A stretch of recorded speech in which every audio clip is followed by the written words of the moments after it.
Сайн байцгаана уу? Монгол улсын засгийн газраас хэрэгжүүлж буй гайлын шинжилгээний хүрээнд гайлын байгууллагаас гайл татвар санхүүгийн мэдээллийн төв улсын үйлдвэрийн газартай хамтран гайлын ерөнхий газраас олгож буй тусгай энгийн зөвшөөрөл болон гайлын итгэмжлэл авах хүсэлтүүдийг 2022 оны 12 сараас цахимаар хүлээн авч шийдвэрлэж байна. Танай компани тээвэрлэгч байгууллагад олгодог гайлын итгэмжлэлийн хүсэлтийг гайлын байгууллагад цахимаар илгээж шийдвэрлүүлэхдээ юуг анхаарах вэ? Энэ талаарх мэдээллийг гайлын ерөнхий газрын хяналт бүрдүүлэлтийн газрын гайлын улсын байцаагчаас тодруулцгаая. Сайн байцгаана уу? Гайлын үйл тогтоомжид заасан шалгуурыг хангасан аж ахуй нэгжүүд гайлын байгууллагад тусгай зөвшөөрлийн цахим системээр хүсэлтээ гаргаж, гайлын байгууллагаас тээвэрлэгч байгууллагад олгодог гайлын итгэмжлэлийг 3 хүртэл жилийн хугацаатаагаар авах боломж нээлттэй байдаг.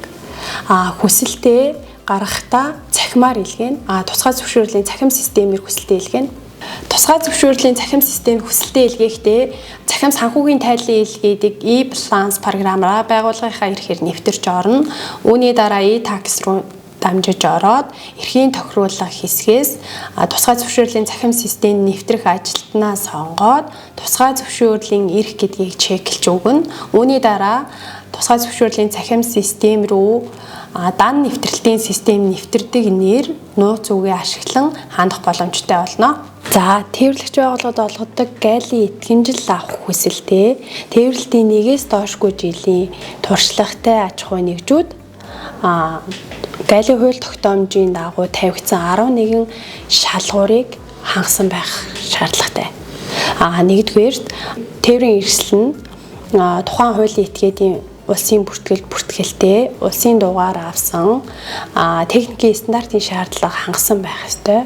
Хоёрдугаарт ачаа тээвэрлэлтийн холбогдох стандартыг мөрддөг тухай эрх бүхий байгууллагын дүгнэлт гаргуулсан байх. Энэ нь болохоор авто тээврийн үндэсний төвийн улсын байцаагчийн дүгнэлтийг хэлж байгаа юм. Гуравдугаар тээврийн хэрэгсэл нь гайлын байгууллагын битүүмжлэл тэмдэглэгээ тавих боломжтой байх ёстой.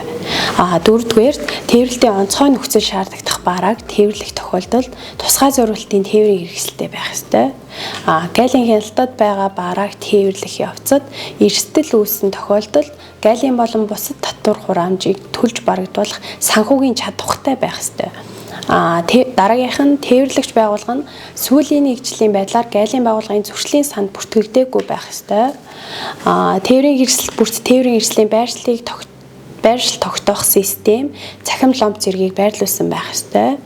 Барааг тээвэрлэх явцад үүсэх эрсдлийг бууруулах зорилгоор ачаа тээвэрлэлтийн хариуцлагын даатгалд хамрагдсан байх ёстой. Аж ахуй нэгжийг ачаа тээвэрлэлтийн хариуцлагын даатгал гэхээр хүнд даацын тээврийн хэрэгслийн даатгал, жолоочийн хариуцлагын даатгалыг ойлгоод байдаг.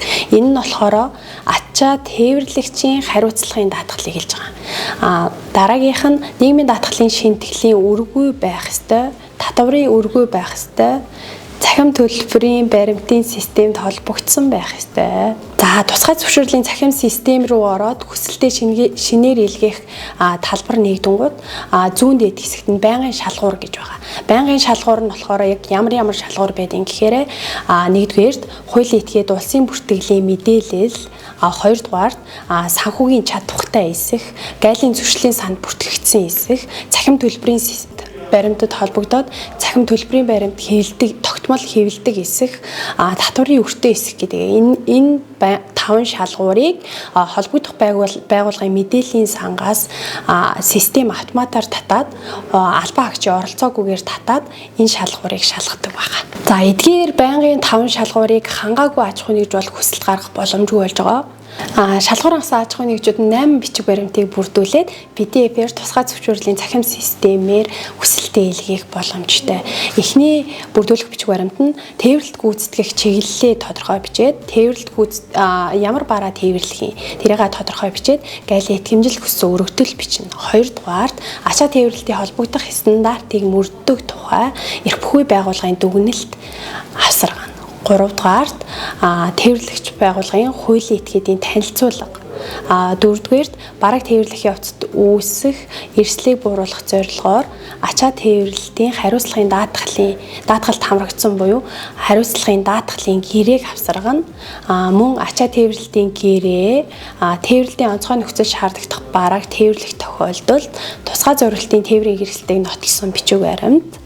Гайлийн байгууллагаас автотээврийн хэрэгслийн хөдөлгөөнийг хянах боломжийг бүрдүүлэх зорилгоор тээвэрлэгч хуулийн этгээд нь тээврийн хэрэгсэл бүрт тээврийн хэрэгслийн байр шигийг тогтоох систем цахим ломб зэргийг байрлуулснаа одоо GPS-ийн гэрээгээр PDF-ээр авсаргана гэсэн үг. 8-дугаарт нь нийгмийн даатгалын шинтгэл төлсөн тодорхойлолтоо авсаргаад эдгээр 8 бичиг баримтыг бүрдүүлээд тусгай зөвшөөрлийн цахим системээр хүсэлт ээлгэнэ.